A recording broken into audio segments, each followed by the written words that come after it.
All right, so on to our nuclear special today.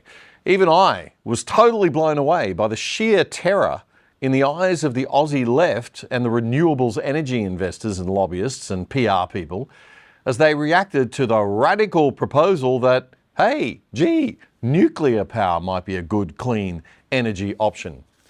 The discussion about nuclear has been around for ages, but the decision by the Liberal Party to grow a spine and push it harder has freaked out those whose political and business careers rely heavily on you buying into the climate change narrative and focusing totally on, let's face it, the very dirty and messy and very ugly energy alternatives of wind and solar. The king of the teals, the independents backed by the mysterious Climate 200 group, who are not a political party, do you hear me? They are independents, they are not a political party. They do not act like a political party, walk like a political party, talk like a political party, quack like a political party. No, they are independents. Anyway, the king of the teals, the founder, is son of billionaire Robert Holmes à Court, Simon Holmes à Court, or Shaq as we like to call him for short on social media. This week, Shaq was so freaked out by the momentum that Peter Dutton's nuclear idea was gaining that he decided to come after a 17-year-old Queensland Year 12 student who supports it and was asking reasonable questions about it. That 17-year-old is Will Shackle, someone well known to many of you as the boy who ate up Energy Minister Chris Bowen for lunch on the ABC's Q&A show late last year. Let's take a look at a short clip from that episode of Q&A, shall we? This is the fun bit where Albo's Energy Minister Chris Bowen and Dutton's energy spokesman, Ted O'Brien, were discussing the cost of nuclear and, well, got schooled by the schoolboy. $387 billion would be the cost to replace the coal-fired power in Australia with nuclear. That's an enormous amount of money. It's $25,000 per taxpayer if the taxpayer funded it, or indeed, those proponents would need to know they get their money back and they get it back from Australia. Is that the cost? Do you agree?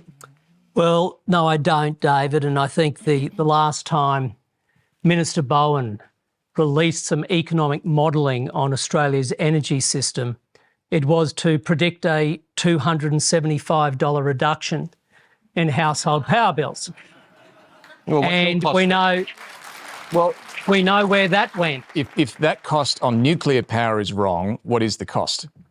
So it depends on which way you model it, David. You see, I think what's most important is to learn the lessons from overseas, where they say the most important method when it comes to an energy system planning is a total system cost. Because when we open up our bills at home, what we see is the total system cost in that bill. Now, it's only with that methodology that you can get the right mix of technologies, a balance of technologies in a grid to get the prices down. Oh, sorry. Gee, you can see why they call Ted O'Brien ScoMo 2.0. He's about as inspiring and clear as they come, isn't he? Thank God the 17-year-old was there to teach him how to do media messaging and delivery. Will is itching to get in here. Sorry, guys. Will. The cost, this is clearly getting us nowhere. The cost of nuclear is clearly highly contentious. And you know what the best way to find out the cost of nuclear energy is? It's to lift the nuclear energy ban, because at that point, you can actually see nuclear reactors, what they will cost, because at this stage, no company is able to propose for nuclear reactors to be built in this country. And to what the Minister for Climate Change and Energy said about it being a distraction, well, look, we should have all options on the table. And what I would say is I'd bring out, this is the ban on nuclear energy. It's a single A4 piece of paper. And if the government was serious about reaching net zero and having a guaranteed path to net zero, well, they'd get rid of this. They'd get rid of this prohibition. And I think that is how you solve climate change. It's having all options on the table. That's how you end the climate wars. And I think it's particularly disappointing when I think everyone had great hope when the Prime Minister came out and said that this government would end the climate wars. And that's myself included. I was really optimistic for that. But when you look to a government which has prejudices against certain solutions, I think it's disingenuous to claim that the climate wars are ending. And, you know, I'm not going to let the coalition off it either, because Well, obviously, the nuclear energy ban was introduced under the Howard government, like the minister said. I think this should be a uniting issue around nuclear. The facts are in, you can see the global evidence, and I think it's time that at very least Australia considers lifting the ban on nuclear energy. 17-year-old Will Shackle just taking a day off school there to appear on Q&A and teach the Minister for Energy and his counterpart from the opposition some basic economics. Just get rid of the ban and let the market work out what the best options are. Investors are smart. They do their homework. They won't invest if it won't work. And if they do invest and it doesn't work, then they lose the money, not us.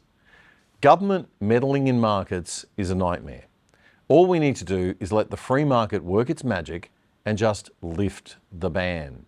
Then no meddling politician or bureaucrat gets to push their agenda on behalf of their energy-invested mates.